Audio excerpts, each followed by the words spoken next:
High court का फैसला हुआ है चतुर्श्रेणी भर्ती के संदर्भ में न्यूनतम क्वालिफिकेशन होनी चाहिए। स्वागत योग्य फैसला है। कुछ ऐसी भर्तियां हैं जहां पर कि अभी मिनिमम क्वालिफिकेशन नहीं है। ऑनलाइन तैयारी, ऑफलाइन जैसा अनुभव कपिल सेठ के मार्गदर्शन में करें आरएएस, पीएसआई, ईओ, आरओ और अन्य भर्ती परीक्षाओं की तैयारी बूस्टर एकेडमी के साथ। अभी डाउनलोड करें booster academy app. Rajasthan high court ने चतुर्श्रेणी कर्मचारी भर्ती में 0 अंक मेरिट को लेकर एक बड़ा फैसला दिया है, जिसके बाद चतुर्श्रेणी कर्मचारी भर्ती के अभ्यर्थियों के मन में बहुत सारे सवाल हैं, क्योंकि दस्तावेज सत्यापन प्रक्रिया पूरी हो चुकी है और अब आगे का प्रोसेस है वो शुरू हो चुका है। ऐसे में अब इस भर्ती में आगे क्या होगा, कई सवाल हैं। उन सवालों के जवाब जानने के लिए हम बोर्ड अध्यक्ष major general Alok Raj sir के पास आए हैं। सर, बहुत बहुत स्वागत है आपका। नमस्ते, जय हिंद। हाईकोर्ट ने एक फैसला दिया 0 अंक को लेकर कि किसी भी सरकारी नौकरी में न्यूनतम अंकों की अनिवार्यता तो रखी जाए। आपको वो आदेश प्राप्त हो चुका, आप क्या कुछ किस रूप में देखते हैं सर? देखिए, जो ये माननीय हाई कोर्ट का फैसला हुआ है चतुर्श्रेणी भर्ती के संदर्भ में, तो जो उनका एक व्यक्तित्व है, जो उन्होंने ऑर्डर पास किया है कि न्यूनतम क्वालिफिकेशन होनी चाहिए, ये बहुत ही स्वागत योग्य फैसला है। और मैं भी शुरू से मानता हूँ कि किसी भी सरकारी कर्मचारी, चाहे वो चतुर्श्रेणी की हो, चाहे वो सीनियर लेवल की हो, कुछ ना कुछ न्यूनतम योग्यता होनी चाहिए, ताकि जो कर्मचारी है वो अपना काम अच्छे से कर सके।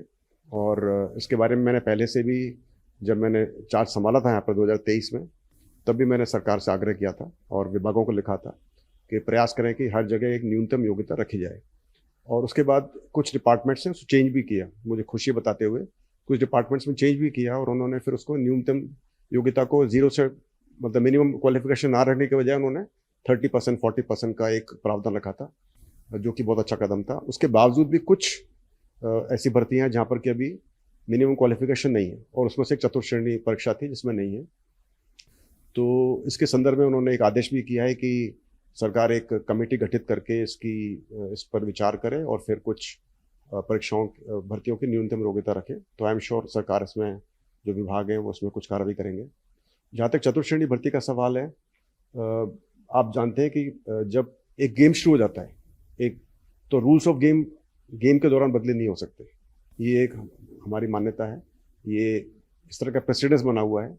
अब चूंकि चतुर्श्रेणी भर्ती की नोटिफिकेशन जारी हो गई, परीक्षा हो गई, रिजल्ट निकल गया, इस दौरान में न्यूनतम योग्यता को निर्धारित करना शायद संभव ना हो पाएगा।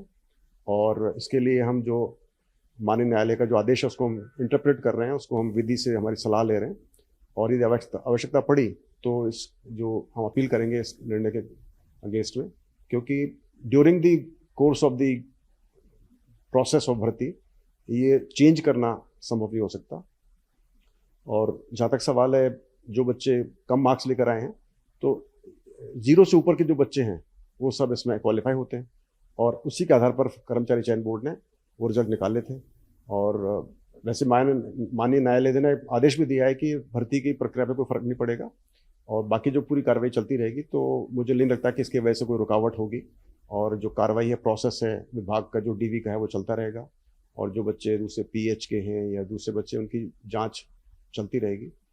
तो विधि से परामर्श करने के बाद फिर हम एक निर्णय लेंगे, और आवश्यकता पड़ी तो हम डबल मैच में जाएंगे। और लेकिन मैं समझता हूँ इससे बहुत ज़्यादा फर्क नहीं पड़ेगा। जो मेरिट में बच्चे हैं, टॉप में बच्चे हैं जो आ रहे हैं, उनका सिलेक्शन होना निश्चित है। जैसे न्यूनतम अंकों को लेकर आप शुरू से ही फेवर में रहे हैं, किसी भी स्तर की परीक्षा हो, जैसे आरपीएससी ने 40% न्यूनतम अंकों की अनिवार्यता कर दी, एक स्ट्रिक्ट आदेश है। यूआर साहू साहब ने जब ज्वाइन किया था तो उन्होंने साफ कहा था कि ये नियम नहीं बदला जाएगा। आप किस रूप में देखते हैं कि कर्मचारी चयन बोर्ड की भर्तियों में भी इतना तो न्यूनतम अंकों का क्राइटेरिया होना ही चाहिए? देखिए, न्यूनतम मार्क्स का क्राइटेरिया कर्मचारी चयन बोर्ड का निर्णय नहीं हो सकता। ये जो निर्णय होता है ये विभाग का होता है, और ये हमारे अधिकार क्षेत्र के बाहर होता है। और विभाग भी शायद चाहते हैं कि उनका न्यूनतम मार्क्स होने चाहिए, मगर उनके विभागीय रूल्स होते हैं, और वो रूल्स एक कैबिनेट स्तर पर अप्रूव होते हैं। तो वो चाहते हुए भी इतनी जल्दी से किसी को चेंज नहीं कर सकते, किसी भी रूल को। तो उनकी भी इस प्रकार की मजबूरी होती है, और ये निर्णय एक उच्च स्तर पर लिया जाना चाहिए, लिया जाएगा कि भाई किस किस भर्ती में न्यूनतम स्तर रखा जाएगा। लेकिन मैं समझता हूँ कि ये एक नीड ऑफ द आवर है, जैसा कि माननीय कोर्ट ने आदेश दिया, और मैं भी इसके फेवर में हूँ और मुझे पूरी उम्मीद है कि सरकार के अंदर भी सभी चाहेंगे कि हम जो हमारे कर्मचारी हों चाहे किसी भी स्तर के हों, उनका कुछ तो एक न्यूनतम क्वालिफिकेशन होना चाहिए या न्यूनतम मार्क्स उनके हासिल होने चाहिए। जैसे एक एनएचएम के अंदर एक नर्स का अपॉइंटमेंट था तो उसके काफ़ी कम मार्क्स थे, मगर चूंकि उसमें न्यूनतम क्वालिफिकेशन का कोई भी मार्क्स का कोई भी क्राइटेरिया नहीं था तो बहुत ही कम मार्क्स पर उसको नर्स के लिए बनाना पड़ा। लेकिन उसके बाद फिर डिपार्टमेंट ने निर्णय लिया और बाकी सभी परीक्षाओं में उन्होंने फिर उसको 40% क्राइटेरिया कर दिया या 35% फॉर SC/ST कर दिया। तो वो अच्छा एक निर्णय था स्वास्थ्य विभाग का। मैं समझता हूँ इसी माफिक बाकी भर्तियों में भी धीरे धीरे ये संभव हो पाएगा और होना भी चाहिए। इस समय चतुर्श्रेणी कर्मचारी भर्ती के वो अभ्यर्थी बहुत डरे हुए हैं। हालांकि देखिए, एक्स सर्विसमैन हो, दिव्यांग हो या विधवा कोटे की हो, शहरिया हो, 10 गुना सूची लिस्ट आपने जारी की थी, लेकिन फिर भी वो डरे हुए हैं। इन अभ्यर्थियों को क्या मैसेज देंगे कि आपको डरने की जरूरत नहीं है? क्योंकि एक मीडिया में ऐसा वो बन गया कि ये अब नौकरी नहीं लगेंगे, बाहर हो जाएंगे, क्योंकि कई ऐसे अभ्यर्थी हैं जिनका 0 पे चयन हो रहा है। उन अभ्यर्थियों के डर को दूर करने के देखिए, चयन 0 पर नहीं हो रहा है, 0 से नीचे पर चयन नहीं हो रहा है। जिन भी कैंडिडेट्स के मार्क्स, क्योंकि ये मैथमेटिक्स वाली बात है, जिन भी कैंडिडेट्स के मार्क्स 0 से ऊपर हैं, चाहे वो 0.0035 है तो वो 0 से ऊपर है और वो क्वालिफाइड हो रहा है, तो उनका चयन होना चाहिए। और जैसे आपको मैंने बताया कि जब गेम शुरू होता है उसके बाद में फिर अपन रूल्स चेंज नहीं कर सकते, तो मैं समझता हूँ कि इस बात को जब हम कोर्ट को हम बताएंगे और मुझे पूरी उम्मीद है कि इसके अंदर इस बात को माननीय न्यायालय इसको तवज्जो देगा। और जहाँ तक मैं समझता हूँ इसमें कोई परेशानी की बात नहीं होनी चाहिए, चिंता की बात नहीं होनी चाहिए। जिनको हमने क्वालिफाई किया है, जो मेरिट में हैं और जो मेरिट में टॉप में हैं एज पर द वैकेंसीज, उनका सिलेक्शन होना चाहिए। और ऐसी मेरी मैं ऐसा चाहता हूँ और उम्मीद है ऐसा होगा।